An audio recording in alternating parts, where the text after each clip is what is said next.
Fans for Life podcast. I am Landon Thomas, joined by my co-host Shahnavaz and Makhani. Shahnavaz, this episode, I feel like we have nothing to talk about, but so much to talk about with the Dallas Mavericks lately. We'll be talking about Klay Thompson fighting the whole Memphis Grizzlies organization. And then we'll talk about Mark Cuban back in the fold of the decision-making. And then the clutch, Mavericks in the clutch. They have the most clutch games in the league. So Shahnavaz, first, let's talk about Klay Thompson. And it's interesting because it wasn't really, it didn't really boil up to what it was until Klay Thompson was kind of feeling himself. When you have a good game and also stepping up for Cooper Flag. So Yeah. it's like when you have a good game, you're making all your shots. He was playing really well. He had 22 points overall. And, that moment, that specific moment, I'll ask you, when Santi Aldama tripped Cooper Flag intentionally, when they're coming back on a fast break, Cooper gets up, he's acting like, what are you doing that for, man? And then Kid gets in front of Cooper saying, hey, come on back. And then you see Klay Thompson, so he comes all the way down the court and gets in Aldama's face, just letting him know you can't do that to a rookie, man. What is that? That's uncalled for, because what if Cooper gets hurt? Stuff like that. So what is your thoughts when you see that happen starting from the intentional trip all the way to Klay, and then we'll get into the rest of the feuds during the game. Yeah, I mean, it's what you want to see as a fan. You want the leader of your team to stick up for your rookie, your number one draft pick, your the face of your franchise now, right? You want the guy that's been through it with the Warriors to come to the Mavericks after all the adversity this team has been through over the last year to stick up for the new guy. And for Klay to come there and come to Cooper's defense, that just shows the growing camaraderie of this team, the growing relationship of the team after everything that's happened. Yeah. We've talked about the dysfunction and all that stuff, but it clearly there's a relationship there within the locker room, within, behind closed doors that we don't see. And that just goes to show that Klay is there to stick up for his guy, and you love to see it because it was a dirty foul. I mean, let's be honest, you can't grab a guy's ankle and pull him down on a fast break. That's ridiculous, and it's, we'll talk about it. I know you said it. We'll talk about the feud, but there's a lot of history behind the Grizzlies and Klay and certain players on the Grizzlies, and Klay is sticking up for his teammate. He would have done that for anybody. And to do that for a rookie, it just shows the respect, number one, that he has for Cooper. It shows that he's the leader of this team. With Kyrie out, he's the veteran. He's the guy that's been there. He's done it. He's the guy that's got to step up and say, I've got your back. And that really showed, regardless that the Mavs lost the game, but that showed, hey, I got your back, man. Like, I'm not going to let this stand. And that means a lot, to a young team, a team that's trying to fight their way through adversity to try to, get back to their winning ways, get through all of the noise that's been going on, throughout the season, the last year, to get back to normalcy. Mm-hmm. Klay being there saying, I got you. I think it means a lot. I think it's one of those things where you can say it's a turning point in the season, and we'll see. It's very similar to the Najee technical against the Pelicans, right? That got the Mavericks to a win, right? It kind of turned on those engines, right? In the back of their mind defensively against the Pelicans. I think it's one of those things where it's like, oh, the vets got our back. The vets here. I think it's one of those things where it could be a turning point in the season. So we'll see. We'll see what it means. I think from a if you're Cooper Flag as a rookie, it means at least you've got the veterans got your back. Yeah. The guy that's won titles, the guy that has been there, done it, he's got your back. And I think that means a lot. Yeah, and it's interesting that you said Najee and the Pelicans, because it's kind of a similar situation, but very different. Because Najee was going at Fears. Yeah, a rookie. also a rookie. Yeah, but he did it in a way where it's a competition. Like they were going back and forth on who they were trading buckets for a little bit during that game, and that's how it started with trash talk. And that's different. That's like stuff that you love to see. With the Cooper incident, going after the rookie, intentionally grabbing his ankle his shin. That's uncalled for. Obviously, it was a flagrant, but that's not how you go at a rookie. Like, back it up with your play. Like, block his shot or still it when he's dribbling to the rim. Like, do something like that where, because especially when he's smiling and laughing after, that's where it's like, okay, this was definitely intentional. This was not a, hey, my bad, I'm sorry about that. It was 100%. definitely intentional, and it's weird because like you said, this does go back to a veteran sticking up for Cooper, and I think that's huge. I think that pays dividends. It might seem small because the Mavericks are losing games, but it's huge in the locker room. And I think that's the difference of Cooper Flag going to a veteran team rather than going to a very young team, because him going to one of those young teams like the Wizards or some of those other teams, the Hornets, that could turn into a different type of situation. Obviously, you don't know until you know, but when you're surrounded by guys your age, it could be more escalated than it should be. Because Klay Thompson was doing that to prove a point rather than, hey, we're gonna box, or hey, we're gonna take this to a level that it shouldn't be. He was just, as a veteran, you're just, hey, I'm sticking up for my guy. I'm not gonna cross the line, but I'm gonna tell this player you should not do that.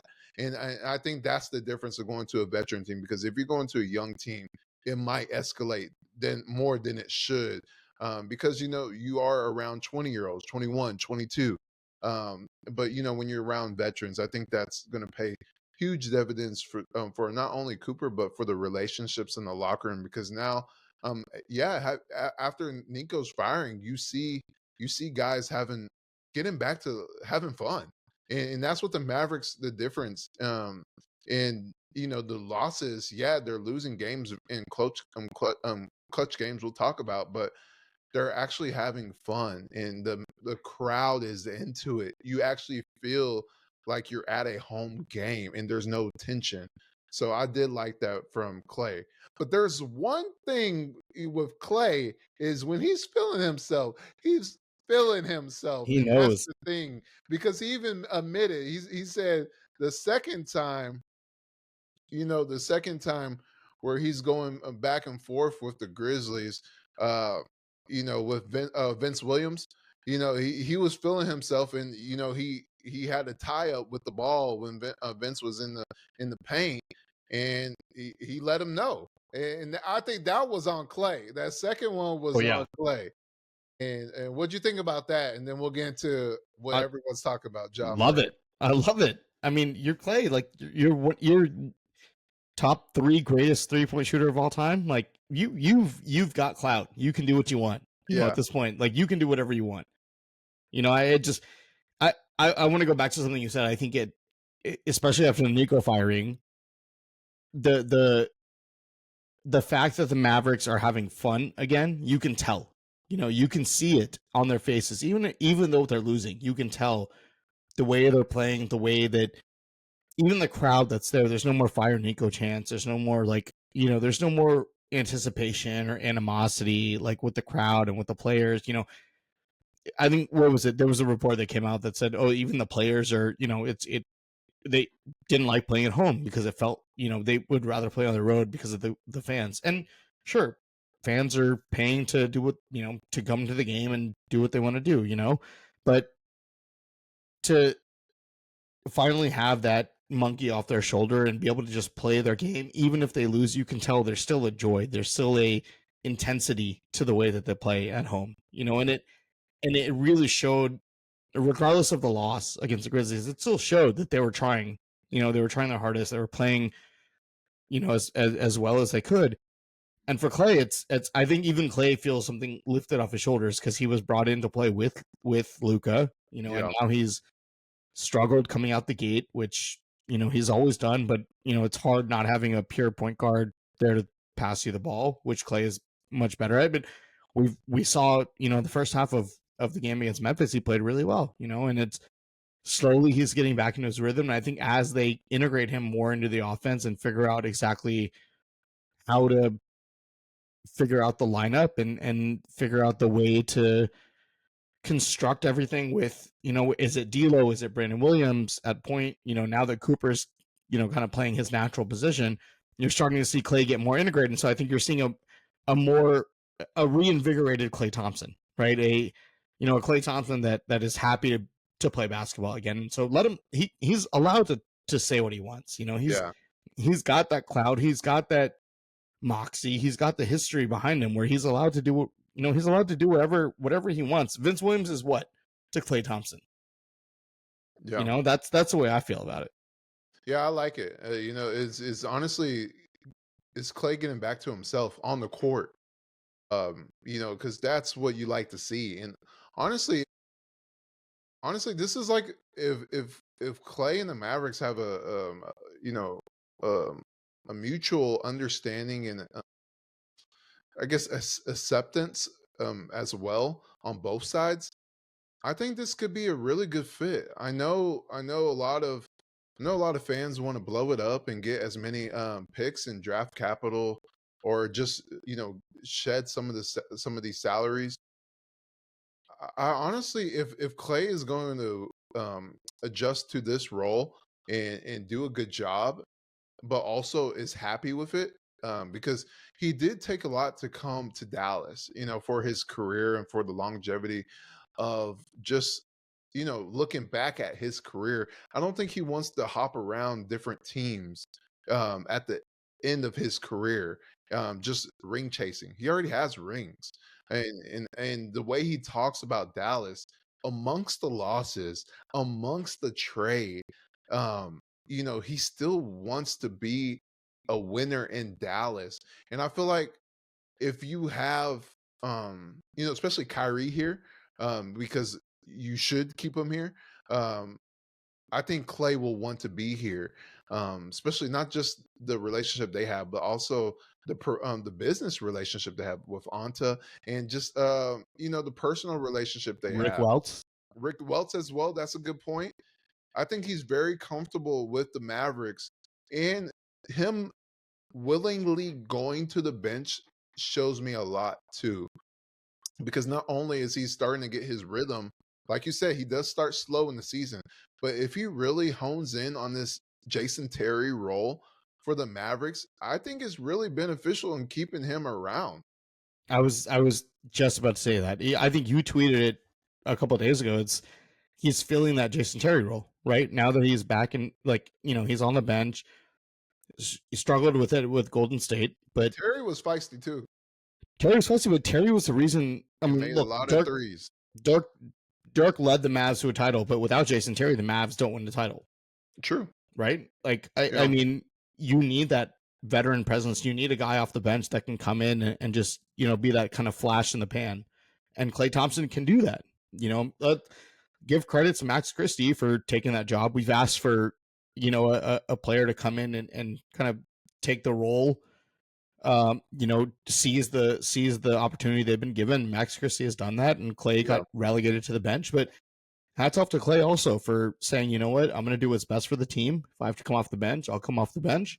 And he's succeeded in that, the last few games that he's come off. I mean, we know he starts off slow, but we saw it against Memphis. Like, once he gets into a rhythm, it's hard to stop. To have a guy like Klay Thompson off the bench, not a lot of teams have that. And to be able to have a guy that can come off and give you, 12 points immediately, within a 5-minute stretch is unheard of. So I think if he can just continue what he's doing and play the way that he's been doing, and he's already accepted his role if it is coming off the bench. Yeah. I think that's amazing for this team going forward. Yeah, I really do. And I mean, obviously, you're going to have a lot of people that say, hey, just get the best offer you can get from him. But then at the same time, I think it's much bigger than that. I think they don't treat him like a Jaden Hardy. I think they treat like, he's a future Hall of Famer. I think you have more, more conversations rather than, hey, let's get the best offer. I think if he is going to go to another team, I think there will be a partnership on finding a specific team that has a specific role for him rather than just, hey, let's just get the best offer we can get for him. But I really see him liking this role because now he's free. And I think, and it's weird to say that because, when you have a lot of guys who can score the basketball in the starting lineup, your shots are very limited. And with him coming off the bench, he's throwing up every shot he gets, and he's been making most of them now that he's coming off the bench. So Shahnavaz, let's get back to the feud. So what the one everyone's talking about, him and Ja Morant after the game. Obviously, Ja Morant was sticking up for his teammates too, but he did take it a little far when he's putting a finger in your face, he's pointing at you, and then he's calling you a bum. He's calling you a bum. Uh, where everybody's looking at it, and it's embarrassing. When you have someone pointing in your face, and then Klay Thompson smacked his finger out of his face, and then he just kept saying, "You're a bum now. You're a bum. You're a bum." At the end of the game.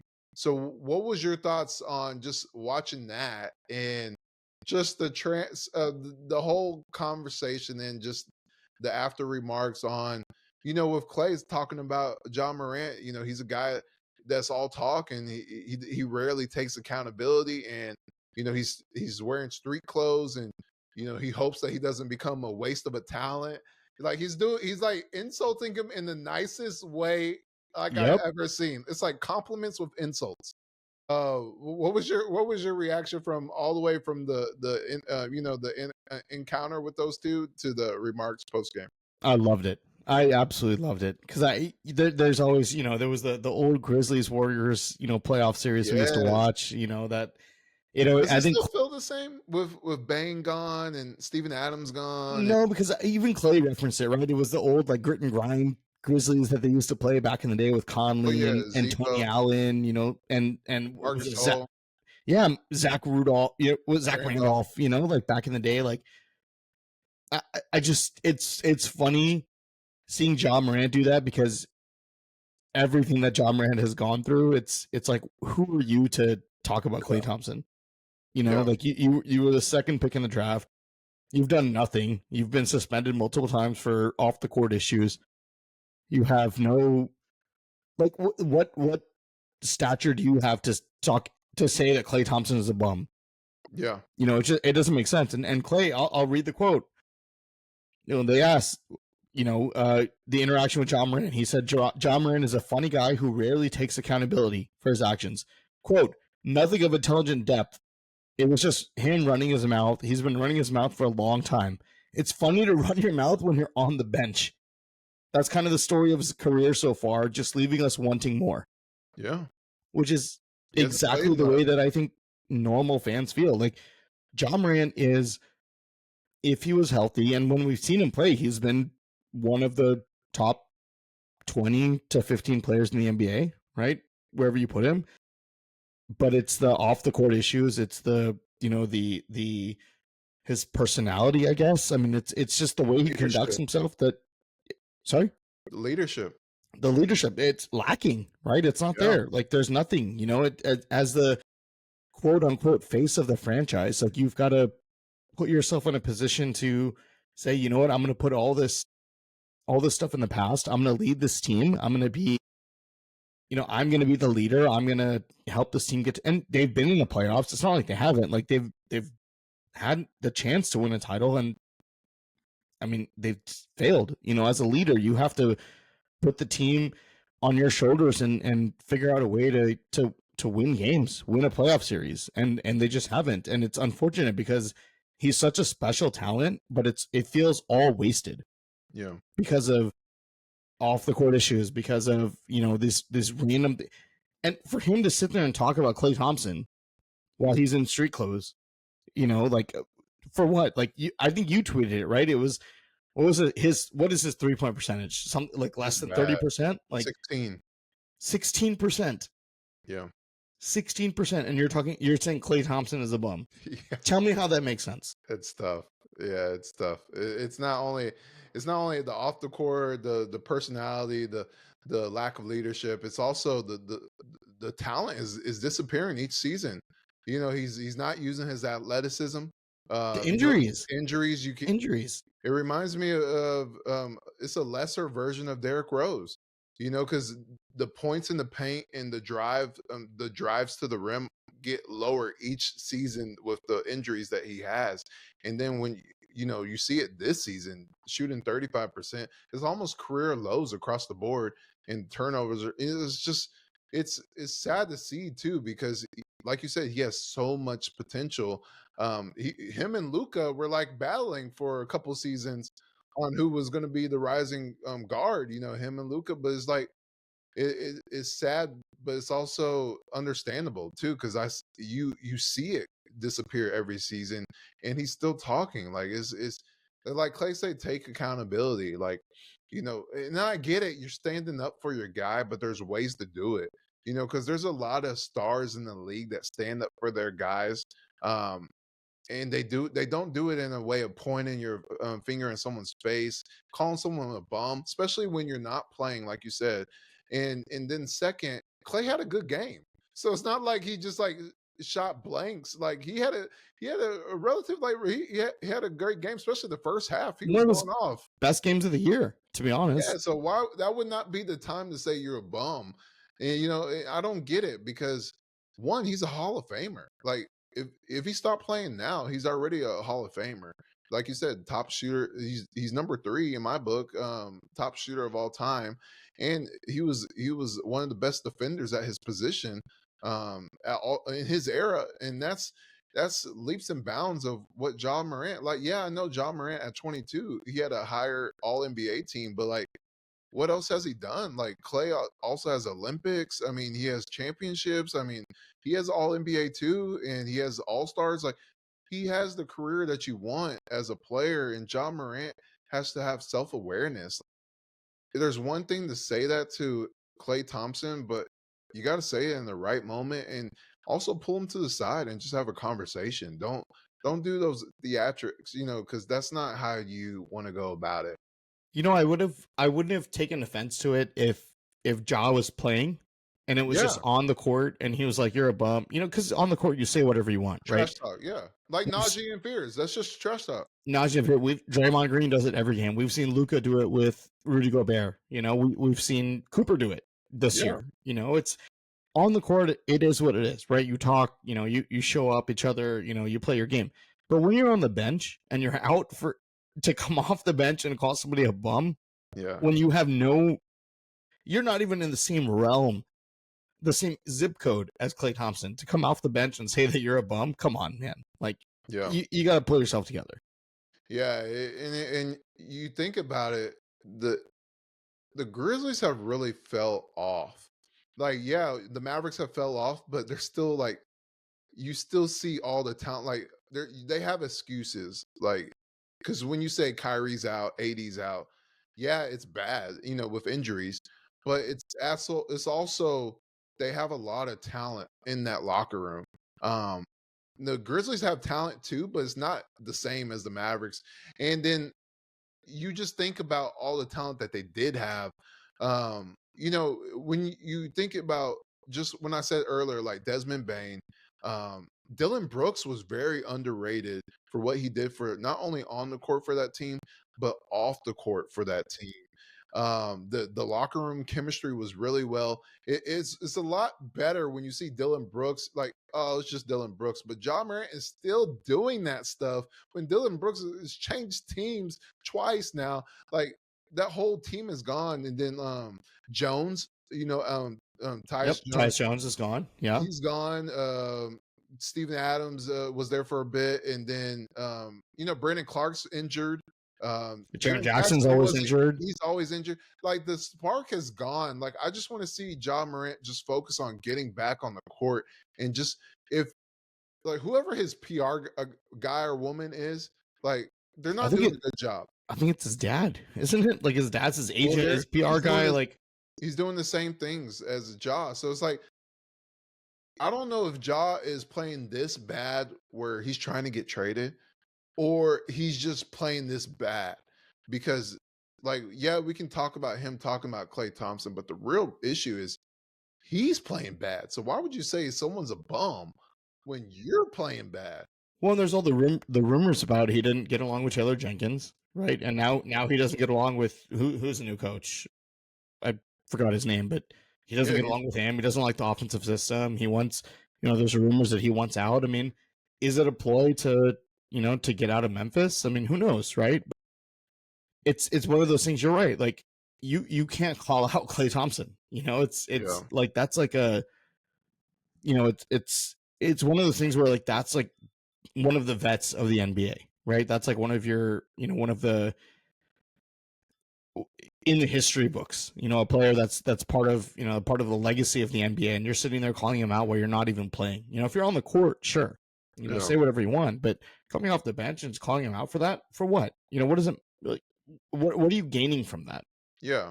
And who's gonna want that on their team?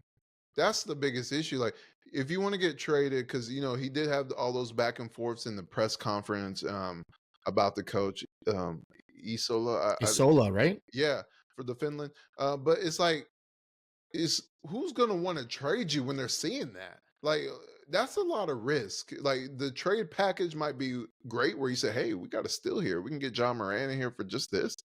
But you're taking a lot of risk when things go wrong. Like, you're showing yourself. That's how you really show. That's how you really see how a person is. Even Cooper Flag said it. He said he learned from the vets on this team Mm-hmm. that never get too low and never get too high. Like, always keep it cool, because there's gonna be highs and there's gonna be lows. But if you stay the same, you'll never be phased. And I like that, because I think John Morant should be doing that, because he's not showing leadership for the younger. They have a lot of great Coward. They have Williams. They have Gigi. They have a lot of great young Edie. Like, they have a lot of great young players. But if that's your leadership, you're showing your younger players it's okay to do that. Would you go AD for Ja Morant? Wait, what? AD for Ja Morant? No, You wouldn't do it. no, just yeah, because you're thinking of the potential of the talent of Ja Morant 3 years ago.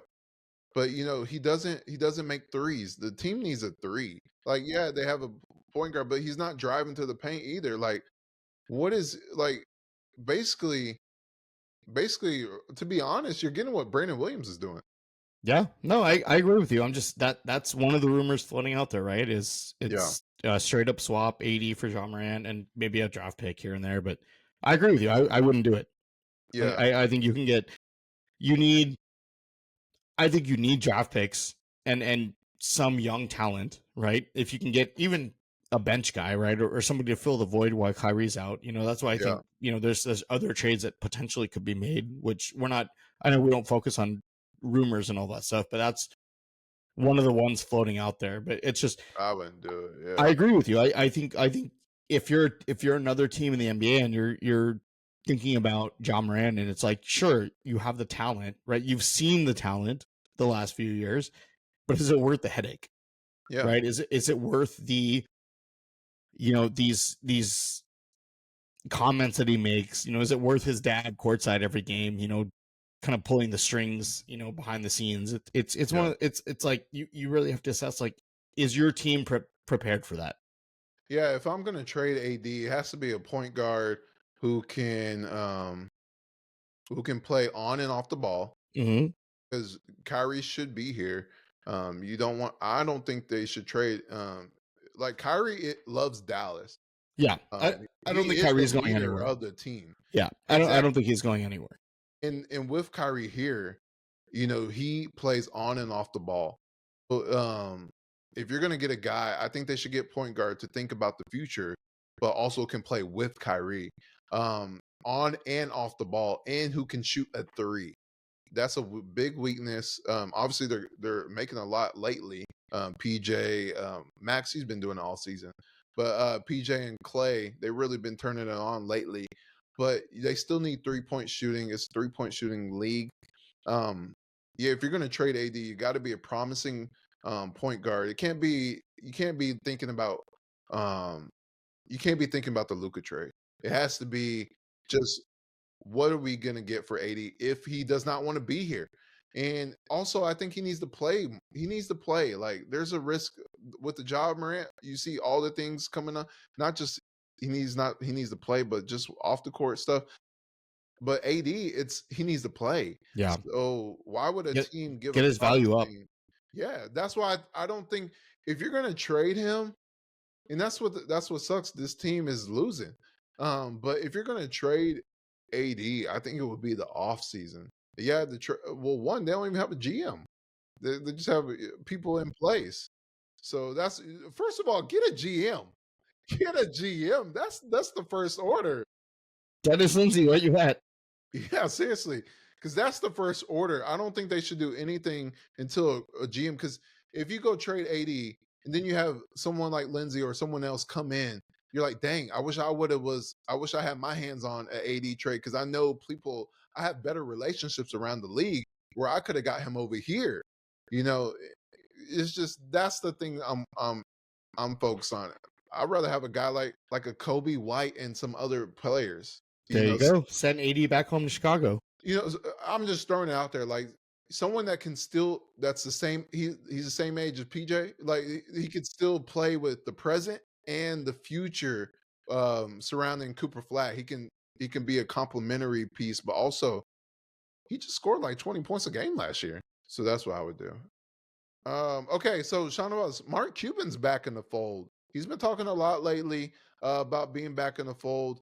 Um, and he was very vocal on the Luka trade. So just him wishing that things were done differently because he did have conversations about running basketball operations and let's be honest, ownership kicked him out of out the door and handed everything to Nico. And we saw how that went. It started great and then it went really bad. But they're starting to lean on Cuban a little more after the firing of Nico Harrison, especially with Riccardi and Finley in the seat right now. It's kind of like a brain trust, what it used to be before Nico, with a collection of folks around the table on how to do things. He's just first of all, what's your thoughts on Cuban being back in the fold, and especially after Dumont kind of gave the keys to Nico, and then just what's your thoughts on the future with do you think that's going to be temporarily to a GM, or do you think that's going to be the new way forward, a collection of folks like it used to be? I think it's smart on Dumont's part, right? I think he realizes, Cuban as the owner still had his hand in almost everything, right? He hired Nico to build relationships, right? We've heard all these stories coming out that, Cuban only wanted him to come in and build relationships after all the free agent Free miscues agent, yeah. that the Mavericks have had. And it kind of went sour from there, and Cuban kind of lost his power, especially after he sold the team. But I think it's smart on Dumont to bring Cuban back in the fold because number one, if Dumont doesn't know about basketball, which he's admitted that he doesn't, having Cuban there as a quote unquote advisor, Yeah. at least you have another voice in the room, right? Yeah. I think he realizes now, like, okay, I gave all the power to one guy and this is what happened. So now I'm going to have a collective group. Yeah. Like let me get everybody's opinion as opposed to just trusting one person, Yes. which may not be the best idea, but I think until you hire a GM, you have to get the opinion of everybody, right? You at least have to have people you trust. And I think between Cuban, between Jason Kidd and Finley and Riccardi, I think you have a good group of people that have been around this franchise and been around this team and this city Yeah. long enough to understand how to progress things forward, right? Mhm. And how to move things forward. Now that you locked into Cooper Flag, you have a chance to really reset and build this team again. Rebuild this team. I think it's very smart to lean on somebody who has that experience and has that knowledge. And if Cuban's the one recommending Dennis Lindsay, and if Dennis Lindsay is the one that's hired, Dennis Lindsay has experience with this franchise, right? So again, I think it's it's important that you have people that understand the way that the basketball world works, but more Yeah. importantly, the way that this city works and the way that this team works and the way that the fan base works, because you've lost the trust of a lot of the fan base. So Yeah. part of the path moving forward is rebuilding that relationship and having somebody like Mark Cuban and Jason Kidd and Michael Finley and Matt Riccardi to help you move forward, I think is crucial to the process until you hire somebody in place that can actually make those decisions. Yeah, and one thing, if you are going to get Lindsay, you're going to have to pay a lot of money because Yeah. the Pistons are doing really well. Yeah. And they're going to want to keep him. But the Mavericks have the money. So I mean, you're going to have to throw a Brinks, truck at him to get him out and be your guy. Especially after that, all of this mess, you want him to clean up the mess and make it to what the Pistons are doing right now. Yeah. Winning. Only lost what, 2 or 3 games? Yeah. So Top team in the East. so why would they want to get rid of one of their key front office members during this run when the players are young? Technically, he's just a special advisor to the GM. So, but what role is it? Special advisor? Because I mean, can you just go on and be a GM? Can you just leave mid-season? I mean, that's because why haven't That's they hired him right now? I mean, it's been what, a few weeks. So I mean, what's holding? so he's the president of basketball operations, No, see, that's a good role. and he's already expressed interest in the Mavs GM opening. Well, show him the dollars. Whatever he's making, double it. Double it because Triple it. You own half of Las Vegas, yeah, and I or think that would be whatever he wants. Give it to him. especially when the family's still here. Everybody's Yeah. he knows everybody here. He knows the pressure being under the Dumonts. He knows the new era they're trying to go to. He's made a lot of the deals that helped the Mavs get to the finals. I He's mean, made a lot of the deals. He advised Nico. He was there. He was over. He was advising Finley and Riccardi. Like, he knows these guys. He was working with Cuban. That's why Cubans. That's why Cubans encouraged him to bring him back, because he got hit. Lindsay was a connector, so he got everyone involved and he made the right advice and talking points to Nico, and that's when they were doing great. So he would be a great pick. If whatever he's making, I agree with you. Triple it if you really want to get him out, because this job is like it's a great job, but it's also a bad job because you got to clean up the mess, but you have a lot to work with. You have a lot of great players.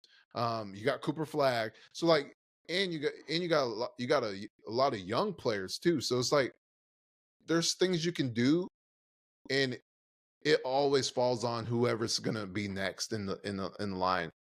So yeah, I like it. yeah, no, I think you hit the nail on the head. I think it's both, right? It's a good job and a bad job, because it's, yes, you have Cooper Flag, you have PJ, you have Max, And you got the you know, fans back. kind of. See, that's the hard part, Oh, right? I think you have the Nico haters, right? You have some of those fans but he's back. gone.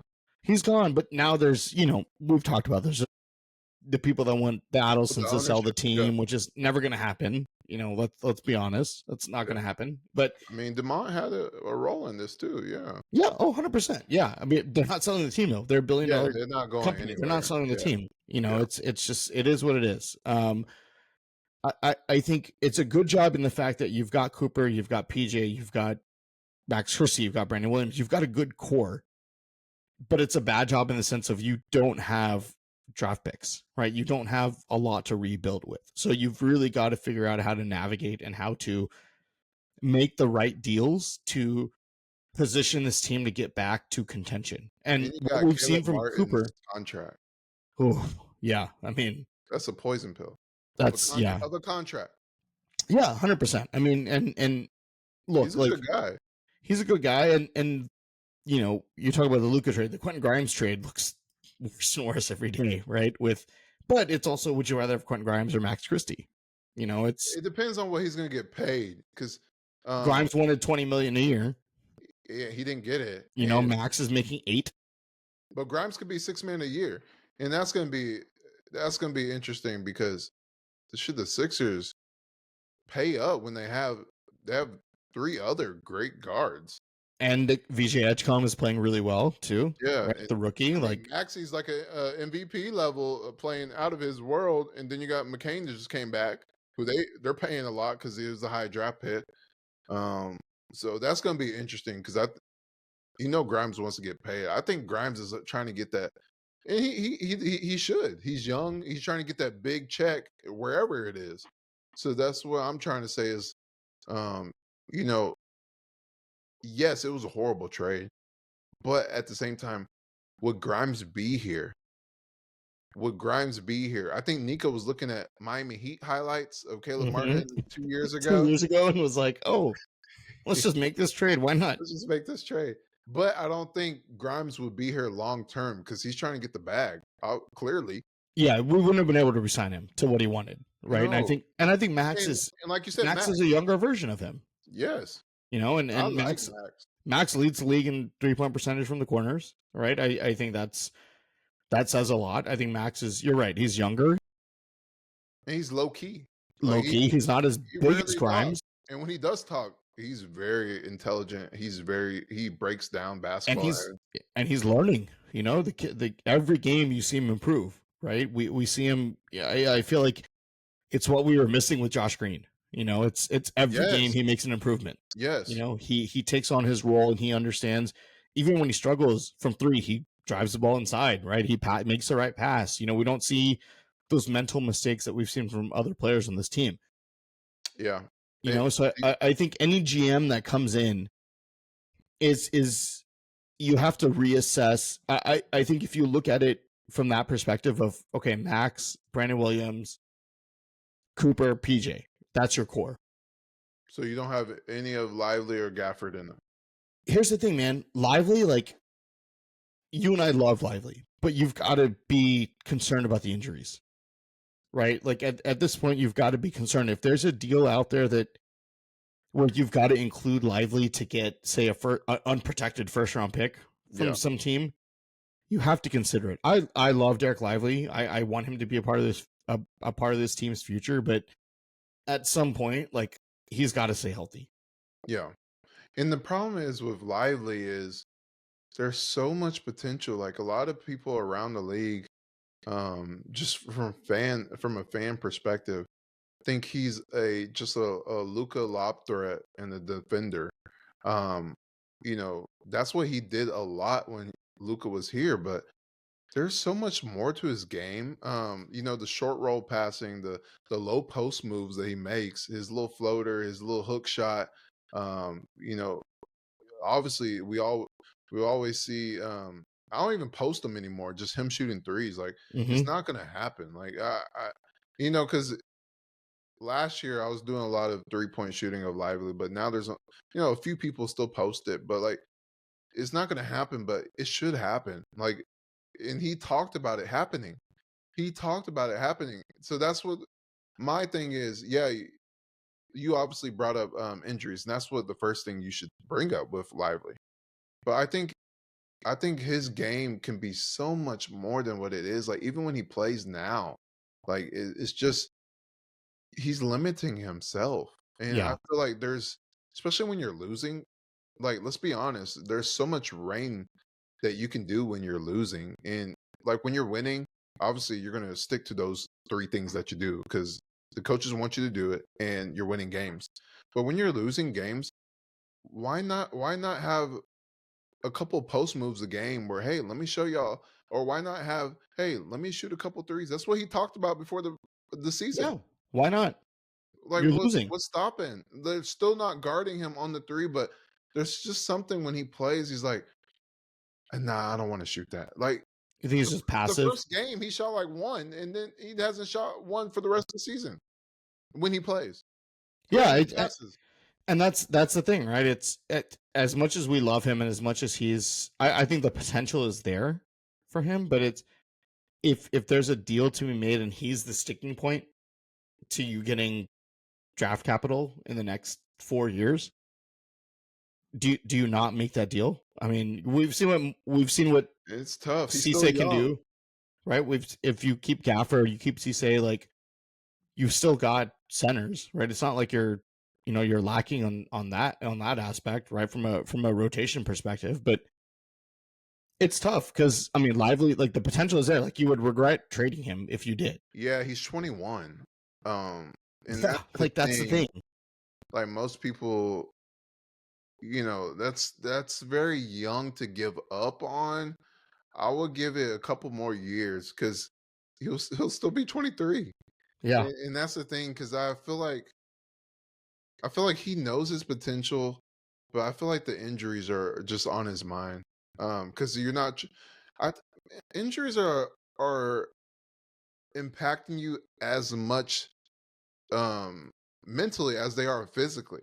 And when you're in and out, especially with Lively's, with Lively, like he's in and out. And I feel like when you come in and out, he hasn't shot any of the he hasn't shot any threes this season. That was the preseason. So like he shot he hasn't two. even tried. He hasn't even tried, and that's what's weird to me because like yeah, I was gonna go on a tangent about coming in and out and you're mentally there, but like I gotta see improvements. Like, because you are the future of the Mavericks as of right now. But like you said, if he keeps getting injured and he's not showing improvements in his game, and you are just showing, hey, I'm gonna block a few shots and I'm gonna get a few dunks, that's not showing improvement. Like, You're a backup center then. I mean, you yeah, don't need to be paid a max. And if Cooper is your best player and Cooper's game is in the paint, you can't have a center that's clogging the paint. correct. And you can't depend on a guy throwing lobs. Like eventually, if you're one of the top bigs, look at Jalen Duran and Pistons. He showed improvement, and that's the improvement I want to see in Lively. If you're going to be one of those bigs, like you're a future big, a future all star, a future all star big, then you got to show improvement instead of just what he's doing right now. So Shahnavaz, last thing, clutch. The Mavericks are they got 14 clutch games. That's the most in the league. Insane. They're 4-10 in those games. So clutch, obviously, last 5 minutes of a game, whether it's fourth quarter or overtime, and the game's within 5 points. So being 4-10, what do you think is the cause of that? Because that's a lot of clutch games. You're in the are the Mavericks not as bad as the record? I don't think so. I think they're better than the record shows. I think a lot of their losses during those clutch games are turnovers. I think the Mavericks routinely turn the ball over more than their opponents. And I think most of those have come in the fourth quarter. And whether that's D'Angelo Russell, whether it's Najee Marshall, whether it's PJ, it's some of them are just bad passes. They try to, there's multiple times they try to pass, between defenders to get to a cutting, a cutting wing into the paint, and just doesn't happen. There's time where what was it the other day that D'Angelo Russell held the ball for 28 seconds and then just threw it to Najee, and Najee had to chuck up a three. Yeah, 21 seconds of the 24 shot It's clock. some of that is just ridiculous. It's avoidable mistakes that the Mavericks just have to get over. And that's on the roster, that's on coaching, and I think that'll come with a team that's still learning how to play with each other, that's dealing with a lot of adversity. I think we saw improvement a lot against the Pelicans Yeah. a couple nights ago. Obviously, the Memphis game, didn't turn out that way, but I think if you see improvement within that, I think the Mavericks will do better in clutch games. I think they're better than their record shows, but they've got to clean up the turnovers because some of them are just ridiculous. They're just bad passes, they're bad shots, they're bad, bad the dribble handoffs that they just gift to the opponent. It's just they've got to clean some of this stuff up, and I think they would at least be 500 in clutch games or close to it. I'm not saying they'd have a winning record, but Yeah. they wouldn't be as bad as the record shows. Yeah, I also think they need to give Cooper the ball more. Um, like you said, D'Angelo Russell, but in the games he hasn't played, you see Cooper have the ball more, and I think that's what should happen if D'Lo was in the game. Um, and you're also seeing them go to no point guard as well. They take Brandon Williams out of the game, they put Najee in, so they have more. And last game was Clay because PJ was out. So I think because Cooper Flag, when you look at his clutch stats, he's shooting 57.1% in 12 clutch games that he's been in. 57.1%. You need to go to him more. He's so effective. He's so efficient. Last game, he missed a couple shots, but that's learning lessons. And I think the game before, like he was hooping, and I think that's what you're gonna find out. The game before that he played in, he was hooping, and I think that's what you're gonna find out is yes, him playing at point guard was horrible, but it also helped him have the ball and learn to have the ball in high pressure situations. So I see kids' vision, but I don't like it when he's there full time. Like he can be there sporadically. When you see guys that are kind of like point forwards, Yeah. he can be there half the game, but you can't have him at point guard. But I see kids' vision for it. And I think the idea behind that was what Jason Kidd did with Giannis, right? It was give him the ball, let him kind of operate, and figure things out, right, as a rookie. Um, to your point, I think it wasn't right at the time, but it still helps him long term, Yes. right? It helps him especially in the clutch where he's gonna have the ball in his hands. We saw the Pelicans game where he just took over. Yeah. And it was unbelievable to watch that. That's if that's what we're in line for, that's amazing. But there's also times where we've seen him lose his dribble, right? We've seen him not handle the ball well. Yeah. That's going to come with having the ball in his hands more. And so to your point, I agree with you. I think starting him off as a point guard is not ideal. But I think he's got to have the ball in his hands because they're going to rely on him in the fourth quarter as their best player, as their clutch, as their most clutch player. He can make the pass. He can make the assist. He can make the right move depending on the situation, right? We've seen him do it time and time again. But I think I agree. You make a good point that he's got to have the ball more, but I think it's a part of that is him learning also. Yep. It's part of the learning curve, and that's you kind of take the good with the bad at that point, right? Because he is still only 18. So, some of those are going to be losses like last night, So you have to be comfortable losing games, but understanding that, okay, ball's in Cooper's hands. He's doing what's right. Sure, he missed a shot. He missed a game-winning shot or he made the wrong pass. But if you're putting the ball in his hands, you're trusting whatever the outcome is at that point.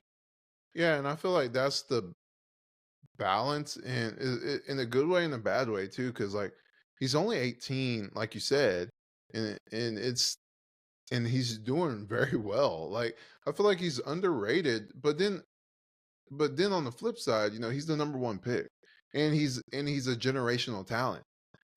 Like he should be doing these things, but it's also on the flip side, like he's only 18. Like just imagine, and it's weird because that's what we were saying these things with Luca. Just imagine 2 years from now. Just imagine 4 years from now. He will only be 22 in 4 years. So like that's crazy to think about because what was the prime starts like 26, 27. Yeah. Like that's crazy to think about. He will only get better. He'll get stronger. He'll have more knowledge. He'll get wiser. Playmaking.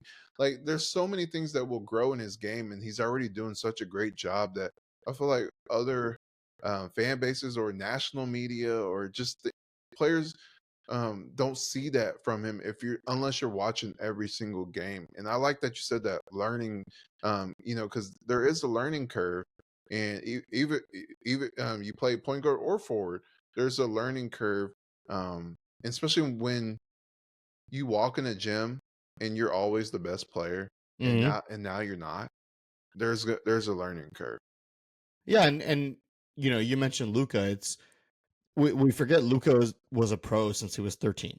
So there Yeah, was for already sure. like he already had kind of that, that knowledge built in, right? And yes, Cooper's played against USA opponents, right? Like Team USA opponents. He's played against NBA players before, played with a lot of NBA players at Montverde and at Yeah, Duke. So he's also got some of that experience, but it's different, right? Luca literally played professional basketball for 6 years before he came to the NBA. Cooper played high school and college for a year, yeah, so there is a difference. Um, but yeah, it's I think as long as we see improvement every game, which I think we do, right? We see him, we see things every game where it's like, oh, he missed that last game. Now he's doing this right. yeah, He's making the right pass. He's making we see the post game, the floaters and the hook shots and the breakaway dunks after steal. Like we're seeing all this cool stuff that we've been longing for, and I think now, especially after the Nico firing, I think you're seeing again. It's like a weight lifted off the shoulders of this entire team, right? Because yeah, everyone's playing more freely, especially for Cooper when you're coming in as quote unquote the savior of the franchise, right? You're coming in after Luka gets traded and you're supposed to be the guy that's going to lead the team back. But every game you play at home is the fans chanting "Fire Nico." Now that's gone, and I feel like you're seeing a more relaxed version, right? You're seeing a team and a player that can go out there and play their game and get the fans hyped, and they feed off that energy. And I think that means a lot. yeah. I think it means a lot for him personally. I think it means a lot for the team, and I think it means a lot for him with the team. Because you want the best version of him, like and he's 18, and just I know he says he doesn't hear the crowd, and then sometimes he said he does hear it, and he's not gonna tell us how he feels about it. He's gonna give because he gives great answers. He does. He's He's very media mature for an 18-year-old. his media training is A1. But I know that impacts him. I know that impacts him because you're seeing it. You're seeing a different version of him in the clutch. Um, like because there's a difference when you're hooping at home and the crowd's behind you. You feel the energy, and especially you see him screaming more. You see the crowd jumping higher. You see the crowd being louder.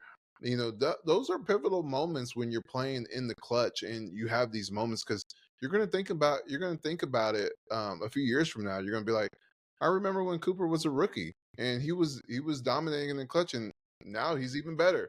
So I think these are definitely pivotal moments for him, and I can't wait to see him with a true point guard. And yes, Kyrie is amazing off the ball, but I think he's really special. I mean, everyone knows he's special on the ball. Yeah, he's a tweener. He can play point guard. He can play shooting guard, a combo. But like, I really want to see him with Kyrie, and I think that's especially the gravity that Kyrie has. Yeah, it's gonna take Kyrie a little bit to get back to up to speed. Just just getting back on the court, but in game settings. But yeah, because I like Brandon Williams, but I see him more as a six man or change of pace guy off the bench, like a backup point guard. That's what we've been talking about, a backup point guard.